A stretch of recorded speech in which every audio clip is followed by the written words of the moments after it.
Welcome to the Existential Empath Podcast.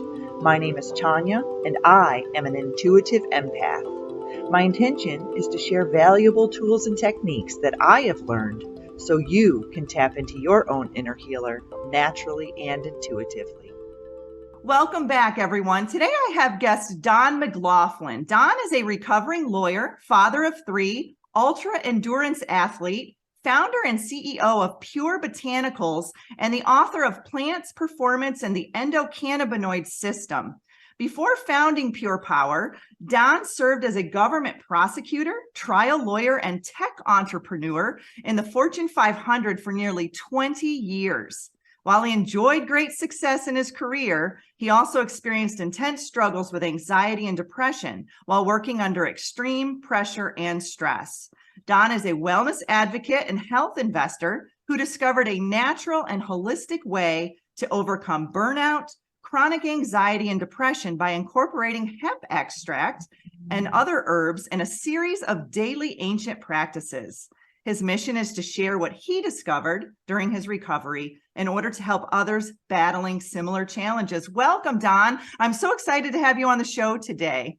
Oh, I'm excited to be here, Tanya. Thanks so much for the invite. Looking forward to our conversation. Definitely. And so as I'm reading your bio, I am resonating with it very deeply because myself too, I worked in the healthcare field for nearly 20 years in a very high stress, high trauma environment.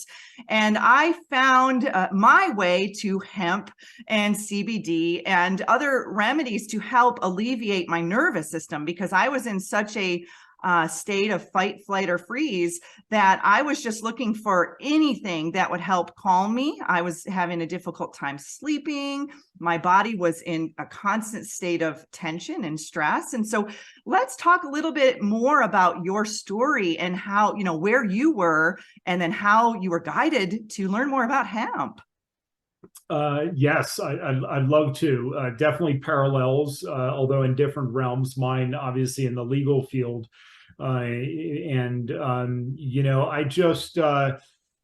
got to the point that,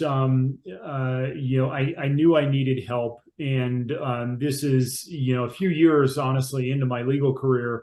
I'm definitely a driven person, and I found myself in increasingly more stressful situations because of the nature of the work. So high profile criminal investigations and lawsuits. And, in the midst of that work, the stress just, accumulated, not just over weeks, but over months and then years. And ultimately led me down the traditional path, which is, seeing a psychiatrist and being diagnosed clinically depressed and prescribed antidepressants. And this was at a period of time in which, I had left my role as an in-house lawyer at a big corporation, and I had founded a technology and consulting firm that was serving some of these big corporations in highly sensitive areas, which was, electronic data related to investigations and lawsuits. Wow. And while the opportunity was immense, it carried with it even more stress than I'd been experiencing as an in-house corporate lawyer, because all of a sudden you're starting to build something that you're responsible in many respects for the livelihood of the team that I'd started to build. And that pressure mounted. And then we had the 2008 financial crisis, in the aftermath of which there was real changes in the way our business was running and the clients, and in particular, reductions in the amount of spend and how it was impacting a business that I just founded a year earlier in 2007. And so 2009 and 2010 were very hard years for me for that reason. And yet, the traditional route of seeing a psychiatrist, getting prescribed Zoloft, while in the short term, it definitely helped. And I don't want to undercut or undermine the value that prescription drugs can have from that perspective. It proved to be something that I think was intended as a short term. It proved into a long-term thing that I just felt like I couldn't get off of. In fact, I tried to get off of Zoloft a couple of times and found it very difficult to do so. And ultimately, that led to, for me, Tanya, a rock bottom moment in November of 2012 that I found myself, or I put myself on the floor of a luxurious hotel bathroom and came to around 5 a.m. In a bit of a mess. Just from a drinking binge, which some would discount as, oh well, it was the night after my youngest brother's rehearsal dinner, and so a celebratory moment. But I woke up that morning at 42 years old and thought, how is it that I find myself here as outwardly a very successful lawyer and founder and CEO? That I knew something was seriously amiss, even with the things that I'd done to try to help manage the stress. Clearly, some major changes needed to happen, because at that moment I felt like so much in my life was at risk and in jeopardy, and it was because I was at risk. And that really started with me looking at how I was managing things in my lifestyle and both as a leader in my family, first and foremost, and in the business. And that led me to turn over every single stone that I could to try to better manage stress and do so in a more, holistic way that wasn't so reliant on this prescription drug. And that led me to read anything and everything, listen to podcasts. So this is late 2012 into early 2013. And there was one moment in particular. I was reading an article in the Denver Post that drew my attention. It talked about this thing called hemp and its reported therapeutic properties and benefits around stress and anxiety. And that immediately, I dove into the article, and then I almost fell off my chair, because when the article talked about hemp as something that had been around for eons, and that there were reports of very positive benefits from a health perspective, what shocked me so much is that I started my legal career as a prosecutor prosecuting cannabis crimes, and I had no idea that there was something called hemp. And this article said that it was non-psychoactive and that it was legal. And I thought, who didn't tell me about this when I'd spent years, prosecuting those crimes? And so that led me on a journey. So this is, early 2013. At that point, there really wasn't still much known publicly about the benefits of hemp.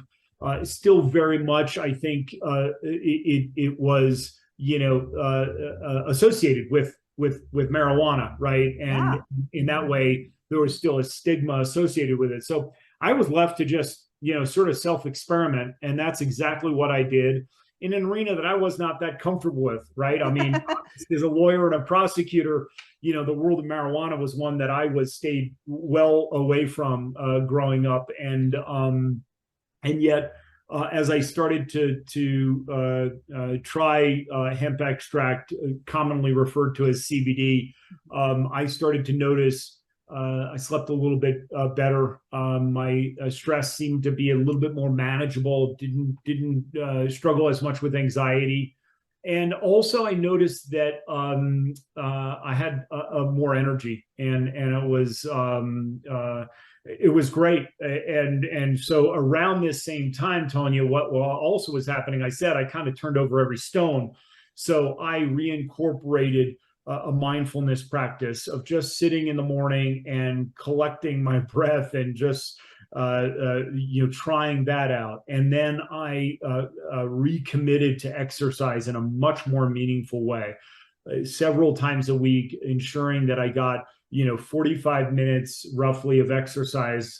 And those things, I think, all started to contribute to an overall, improvement in my mental and physical well-being, and others started to notice it. And around this same time, I also, for unknown reasons, I read an article about trail running and ultra endurance trail running in particular that really captured my interest. And so, I started to have this positive virtual cycle of feeling better, having more energy, and it started to pay off both in my business and then in this newfound interest in ultra endurance trail running, because at the age of now 43, I jumped in the summer of 2014 into ultra endurance trail running, and a lot has happened since then. But that's kind of the backdrop and how I found my way to hemp, and then other herbs that I started to, in my research, ashwagandha to also help with stress reduction, turmeric with inflammation. And these things seem to contribute to my being able to now, go from somebody that was, kind of eating anything and everything, pretty low energy, to doing these long distance, 30 and then 50 mile and then 100-mile ultra endurance trail runs. I attribute to the combination of things, not just one thing, but hemp was the mainstay and in many ways the primary catalyst for everything after that. That's an amazing story. And I can definitely resonate with a lot that you were saying, because, I too found hemp. I started to look into ways to eliminate dairy out of my diet. And that's how I was guided to hemp. I started buying hemp seeds and then making my own milk, hemp milk. And that's where it started. And then I got the oil and I started to incorporate that on my skin and on my hair. And then I would ingest it. And then it just went, one thing after the other. And like you, I also started to learn more about the adaptogens and the herbal remedies. And I was diving more into all of those. And I, like you, started to treat myself like a guinea pig a little bit. I was like, all right, I'm going to test this out. I'm going to try it and I'm going to see. Well, as time went on, it was very similar. My coworkers started to recognize a difference, with me. I wasn't as stressed. I was more relaxed. And so they started to come to me and ask me, what are you doing? And I said, well, I'm kind of just learning more about herbal remedies. I'm learning more about hemp. And, and they're like, okay, well, tell me more. So it started to lead more into, and when I moved out here to Idaho, I met a group of people and we actually started a little hemp farm. It was really funny. We didn't know what we were doing. And we started a little hemp farm with the, intention of pulling out the oils from it and utilizing that. So I started to dive more into learning about just the hemp plant itself and all of the kind of characteristics that can come from it. And you had mentioned, working as a lawyer, it was like taboo to go anywhere near marijuana, and me as well, working in healthcare, because we were getting tested regularly. And so, when I started to learn about CBD, and then I started to learn about CBN, CBG, all these other characteristics of the hemp plant that were not, necessarily going to be found in a drug test per se, like THC, I began to recognize that this is something I can take regularly to help assist with sleeping, regular sleep cycles, to assist with pain and inflammation that I had in my body, and also energy endurance, like you said. So let's talk a little bit about the plant itself, Don. And, because I think, there is that taboo when we talk about hemp, that there's that marijuana and, I can't take that. I'm going to be tested. So let's talk about that a little bit. Yeah, I mentioned that day when I read the article in the Denver Post and how floored I was that this plant was non-psychoactive and that it was legal. And so I just, out of natural curiosity, I dug in to discover that hemp has been widely cultivated around the world as an industrial crop, and was in the United States, certainly around the time of the founding of the country, and then even up to World War II, that hemp was actively promoted by the federal government to help support the war effort in terms of the materials that can come from the hemp plant, things like rope, other textiles. And interestingly enough, the oil derived from hemp has been used as a fuel source, right, for even the combustion engine. And these things fascinated me. And I thought, well, geez, why is it that no one really knows about it? And then I think you can look at the history in the 60s when hemp was, grouped in with marijuana. And just to give everybody just the 101, right? Cannabis is the sort of genus of the plant, much like tomatoes have a variety of different types of tomatoes, right? Cannabis has different varieties, and marijuana is one. That's the one most commonly associated. And that has THC, which is the chemical component, that the compound that creates the high, right, that comes from marijuana. Hemp, on the other hand, is again a derivative that has all the other properties that the things that I mentioned, right? Textiles, other things that can come from it. But from a health perspective, what really I think changed everything in terms of science and medicine's understanding of cannabis and its health properties is actually related to the discovery of what's now been referred to as the endocannabinoid system. And that was only discovered in the late 80s or early 90s, so a relatively recent discovery. And the discovery was one that pointed to how this endocannabinoid system has these series of receptors that are highly concentrated around major organs inside the body. So the brain, the central nervous system, the gut, and these endocannabinoid receptors, they act as essentially communication neurotransmitters in the brain, but then elsewhere in the body. And it just so happens that we can know from science now that the endocannabinoid system plays an instrumental, fundamental role in helping regulate core functions inside the body, and importantly, help create this state of balance, or homeostasis, as it's referred to in more of the science and medical literature. And so that all of a sudden was like, oh, wow, okay, so the way it helps me better manage my stress and anxiety and sleep, clearly there was science behind it. So it just propelled me forward, and I wanted to know more. And so it led to me then doing research and collaborating with a co-author to write a book on this subject.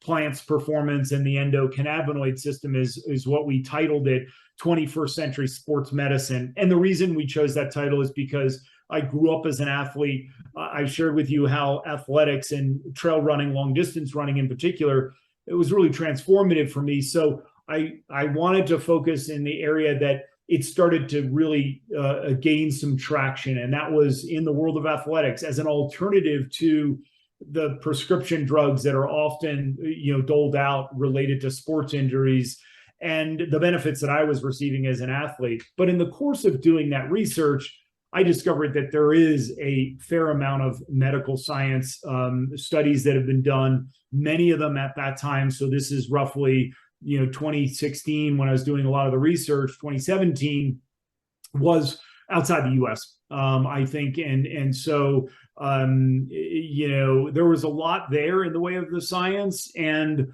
to be clear, again, this is very specific to hemp, right? Certainly there's scientific research around marijuana and its benefits and its drawbacks. But this is hemp. And for me, as you mentioned, I just all of a sudden found something that in day-to-day I could integrate as a way to, again, improve my health. And based on the research and the science I looked into, virtually no downsides, right? Non-habit forming in the way that marijuana THC can definitely be. And the primary difference there is that in those receptors that I talked about, THC binds to those receptors in ways that, heroin, opiates, they also have that. They bind. in ways that if you do that too consistently, it becomes very habit forming, and it can be tough to break. And I think that, in the push for legalization of marijuana, that's one thing that I don't think is talked about enough, is that there is absolutely habit addictive forming dangers with marijuana and THC. Didn't find that and don't find that in the world of hemp and the cannabinoids that come from hemp oil. And the World Anti-Doping Agency years ago, 2018, they removed CBD and cannabinoids from hemp as a prohibited substance. And I think that's proof positive that, there's just not the same risks around hemp that there is with respect to marijuana in particular. Absolutely. And gosh, had I known this back in college when I was playing sports, I went to a Division III college. I played basketball, and, I would suffer injuries, and my teammates were smoking marijuana, but they weren't performing as well, in practice and in the games. And so I really was never guided to heal in those ways. I mean, of course, they'd put me in the ice tank and Wim Hof it, and sit there and just really, kind of heal. But had I known more about CBD and hemp back then, I think that I would have been healing better. I would have been sleeping better, and I would have been performing better. So I love that you decided to write a book that tagged it into sports medicine and sports therapy, because these are things that, back in, when I was playing sports in high school and college, everybody's like, just smoke some weed, you'll feel better. But really, it was making me tired. It was making me groggy, and it wasn't for me. But when I found CBD, I'm like, and even the side of that of CBN for sleeping as well, I was like, wow, this is a whole new world, for me. And so, but I learned that in my 30s, it was a lot later in life. But what are some things that people should look out for or avoid when they are, researching or buying hemp products? Because I know that was a rabbit hole that I went down. There's a lot of pesticides that can be on these products and whatnot. So Don, what have you found in your research that you could share with the listeners about, where to even begin? Yeah, it's definitely buyer beware in many respects, in part because, CBD obviously, certainly in the US, and I think now you see it globally, it draws a lot of attention, and when it starts showing up in major magazines and social media outlets, what happens, unfortunately, is, those that are looking to make a profit jump in, and that can lead to, the creation of products that perhaps there hasn't been a lot of due diligence, and it's fairly easy to make, right? In the sense that you can get, distilled powder that's from the hemp plant, but then it's just mixed with certain oils. And you're right, if it's not cultivated in the right way, it can definitely carry more pesticides. Why? Because the way the hemp plant grows, it tends to pull things up from the soil. So the growing conditions become much more important. And I think, Tanya, very specifically, that doing due diligence in terms of where they're buying the product from. Is it a reputable company that demonstrates that it's done that due diligence, that it's careful about its sourcing? And what's the proof? The proof is the tests, right? Are there certificates of analysis that are available on the website that demonstrate, what the contents are based on the testing that is performed? That is numero uno, which makes it such that buying, CBD at the, gas station or convenience store, probably you want to be extra cautious, right? Yeah. Because that's probably high volume, industrial grade, and you just don't have the chance to look at those certificates of analysis that disclose tests that have been done on the hemp. So I think that's first and foremost, Tanya. Absolutely. And I 100% agree with you on that. And I, when I was going through that learning curve, it was like I was just diving into all these different brands and learning and getting on their website and seeing where their product is coming from. Where is the seed coming from? Is it GMO? Is it this? Is it that? It was like a rabbit hole in itself. So, as you were going through this process, you decided to found a company called PurePower Botanicals. Tell us a little bit about that. Yeah, so I mentioned that when I was really struggling, I was in the midst of growing this business that was focused in the corporate and legal space in particular. Ultimately, after that low moment in 2012, things really did turn around. And within a year, we had multiple parties interested in buying the business. And roughly a year later, did officially sell the business. And then I worked for the company that acquired us to integrate my business in a much larger business, which, that was a big surprise. Like, selling a business is a big milestone, but I probably had more stress after I sold the business because of everything that came along with it.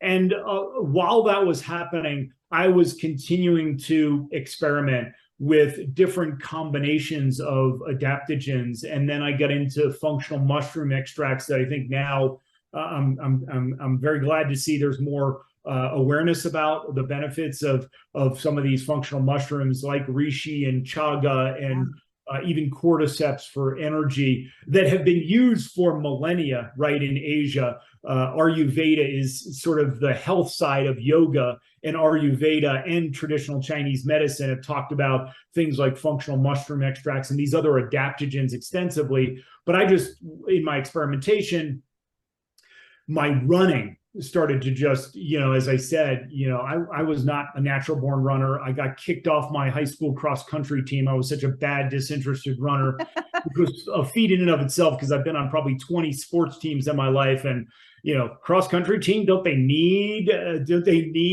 people on the cross country team? But I managed to get myself kicked off the team. But in my mid 40s, again, I started to run at the, 30-mile and 50-mile distance consistently at high altitude. And I was recovering pretty quickly. And then I went up to the 100-mile distance in 2016. And I think it was in part because I started to incorporate all of these other adaptogens with hemp. And I noticed that some of them, I just was having a bigger impact. And I thought that maybe the combination or the synergies between them was what was giving sort of that X factor, right? Compared to just taking turmeric by itself or something else by itself. And so when I was sort of phasing out of that last business around the same time, I've got a cousin, Sean McCabe, who suffered a traumatic brain injury in late 2015, nearly ended his life. He was in ICU and then intense rehab. And he'd been a highly successful executive in the wind industry, got an MBA from Michigan, and yet he was rendered, couldn't do a push-up, couldn't ride a bike, couldn't drive. And so about 4 or 5 minutes into his recovery, I turned him on to what I'd been discovering. And that was a little bit foreign for him too, but he gave it a go. And after a relatively short time, I want to say within a couple months, he said, "What's going on with this stuff? I've been taking it and my anxiety is lower. I've got more energy. I'm sleeping more deeply," which for a traumatic brain injury, sleep is the #1 healing agent, right? So in the midst of seeing his experience, I thought, wow, there's something really here. And so I mentioned to him, listen, I don't see any other products out on the market. I couldn't buy anything. I had to combine these things, right? So that's frustrating.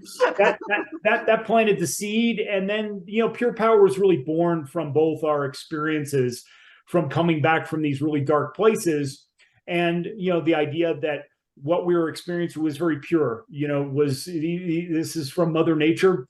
And it was having a very positive impact on both of us. And that's how PurePower was born. And we started by thinking, what did we struggle most with? And then we searched high and low for an herbalist to come up with some formulas. And then we, sampled them with friends and family over the course of about almost a year, that whole process. And so start to finish, it took us almost 2 years to launch the company, in part because there were no other products like that. We had a hard time finding a manufacturer that would even distill the oil into powder and combine it with these other adaptogens. And yet, as soon as we launched, we connected with some athletes, and me as a runner, I connected with some pro runners. And they started to notice some big gains, runners in their early 30s hitting new personal records. And one of those runners was interviewed by a journalist from Runner's World. And Runner's World was doing their first piece on CBD at the end of 2018. And the writer wanted to speak with us because he hadn't found any other company doing what we were doing, combining various adaptogens and botanicals with hemp. And that got us into Runner's World. And then it was republished in Bicycling. And that kind of one thing led to another. And so it was really through the world of athletics that, we sort of, launched on a shoestring in many respects. I mean, I think, most in the health supplement space would look at what we did and say, that's crazy. You can't raise a money, company on that little money, but the benefits were there. And so that's really how PurePower was born. And we were focused on the things that we struggled most with. And our friends and family told us that they struggled most with, which was persistent stress, low energy, recovery or pain and inflammation, and then sleep as a component of recovery. And so that's what PurePower is focused on 100%. And we want to enable people to, live a more active life for longer in their life and really enjoy their lives much more than perhaps what they're struggling with in terms of just fundamental health issues that are undermining their life, quality of life. Absolutely. And wow, that's an amazing story. And, for me being a high school and college athlete, I didn't want those injuries that I suffered in my teens and 20s to affect me in my 30s and 40s and beyond. And so this is where your products can definitely come into play because, when I started taking these products, I began to recognize, I had sprained my ankles numerous times playing ball. And now it's like, I don't have the problems with my ankles or even my knees that I used to in my late 20s. And I really do feel it has a lot to do with the hemp and the herbal remedies and just really, and also incorporating certain electrolytes, into my body as well. And so, many of us that go down these rabbit holes of our own healing journeys find that we can't find products that will assist us. So I give you kudos for going out there, grabbing your machete almost and paving your own, your own path and creating that, because that is not an easy task to do, let alone creating a business behind it. And so, that is, but yet you're going to be helping so many people. And, and I put so much intention and value behind this podcast and sending this information out into the world. For those of you who have not, even heard of hemp or most people have heard of CBD, but they don't really even understand, number one, that it's legal, that it doesn't come up on tests. And it is associated with THC, but it's really not, and so I'm hoping that by us having this dialogue today, it will kind of plant the seed, so to speak, or open people's eyes to these natural remedies that the earth provides for us. And, maybe that will take people along their own healing journey through a deeper understanding of herbal remedies, adaptogens, and, cannabinoids, and all these other amazing things that are out there outside that kind of negative persona of smoking weed and pot. Yeah, so that's right. I think that I so appreciate this conversation because I think that unfortunately there's been a lot of misinformation, that some of which has been intentional and some of which just happened, as a result of all of a sudden the commercial attention around CBD, right? But there's lots of science behind this. It's not a snake oil.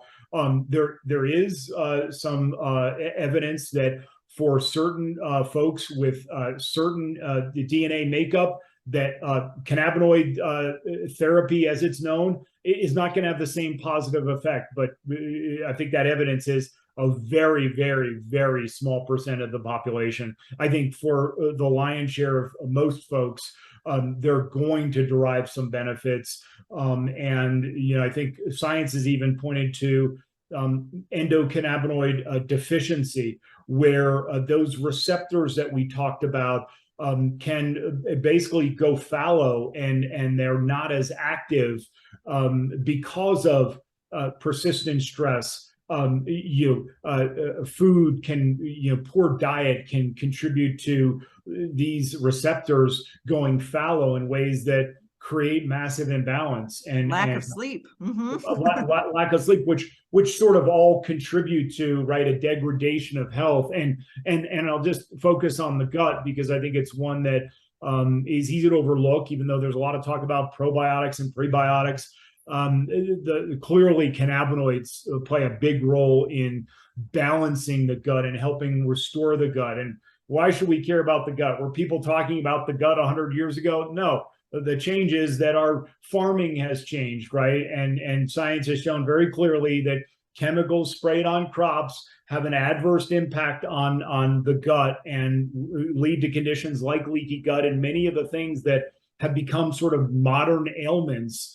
And so cannabinoids, I believe, and I think the science is there, really can help restore and nourish the gut in ways that then help, combat all these other associated health conditions that are just part of, modern life, unfortunately. Absolutely. And the gut plays such a role in everything, to our endocrine system, our circulatory system, and our nervous system, everything. It's like, we have our mind, our heart, and then our gut, and they're all very deeply connected. And so, Don, this was a really fascinating conversation. And so if people want to learn more about PurePower Botanicals or to even get a hold of your book, where do they need to go to connect with you? Sure. Thanks, Tanya, so much. So Amazon is the best place for the book. Again, the title is Plants, Performance, and the Endocannabinoid System. That's the best place to find it there on Amazon. And, it's a very, very low price. And then for our PurePower products, the best place to go to is livepurepower.com, livepurepower.com. And happy to extend a discount for your listeners. PurePower 15 will apply 15% off their first purchase, again at livepurepower.com. And then the other way is just through social media. So you can go on and look at PurePower Life on Instagram and Facebook. And we'd like to put out a lot of content. You'll see that from our website. I think we've got over 120 blog posts that are there to be educational, really to counteract some of the misinformation, and also not make this all about, we say this at PurePower, this is not about popping pills, right? This is about how to integrate natural solutions into a lifestyle, right? And so a lot of our content is on other aspects of life that are very helpful, right? Like sleep routines and rituals, what forms of exercise, cold water exposure, the benefits of breath, to, again, take that holistic approach. This is not about products. This is about lifestyle.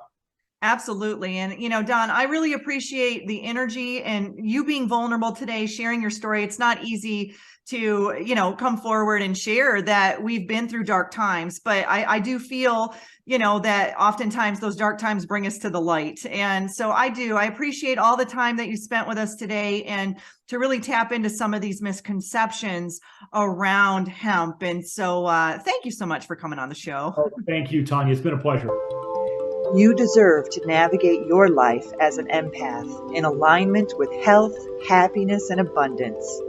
To learn more about the services that I provide, including Beyond Quantum Healing Hypnosis, EFT tapping, and the Emotion Code, visit my website at www.thesoulcafe.org.